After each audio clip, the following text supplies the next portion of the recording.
Hello everyone and welcome back to today's morning report on Thursday the 18th of December with me, Richard Perry, market analyst at Handtech Markets. Let's move on to Eurodollar now, and the Euro has sharply retraced that bull move that it had, that bull recovery in the first, last week and in the early part of this week, and it's sort of changed the outlook once again because we had that broken downtrend.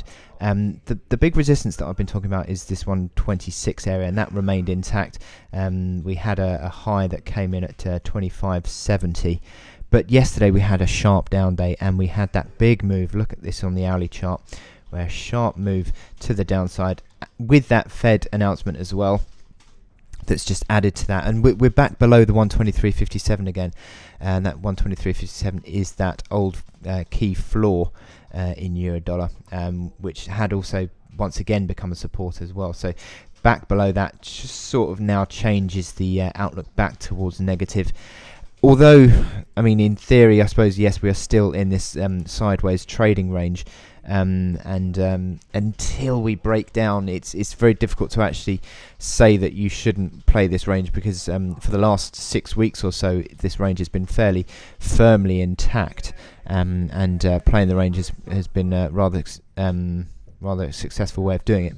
But the volatility that we've seen in the last certainly in the last day or so suggests that there is an element of bearish control that's coming back in, because the bears have been selling Eurodollar fairly strongly yesterday, and there's been no real attempt to reclaim any of that ground today. So 23.57 becomes now the resistance. So use that line as a bit of a watershed near term, I think. And what we need to be doing is, I think, arguably selling into a bit of strength now. So using this, the fact that the RSI is a little bit stretched to the downside, maybe that means that there could be a little bit of an unwind near term back towards that 23.57 area, which could well be used as a chance to sell. But I think we're still playing this range probably at the moment, because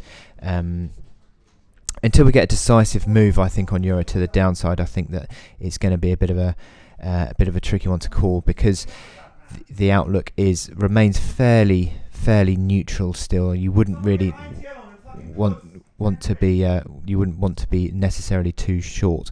Anyway, I wish you good luck in your trading today, and I will speak to you later. Thank you.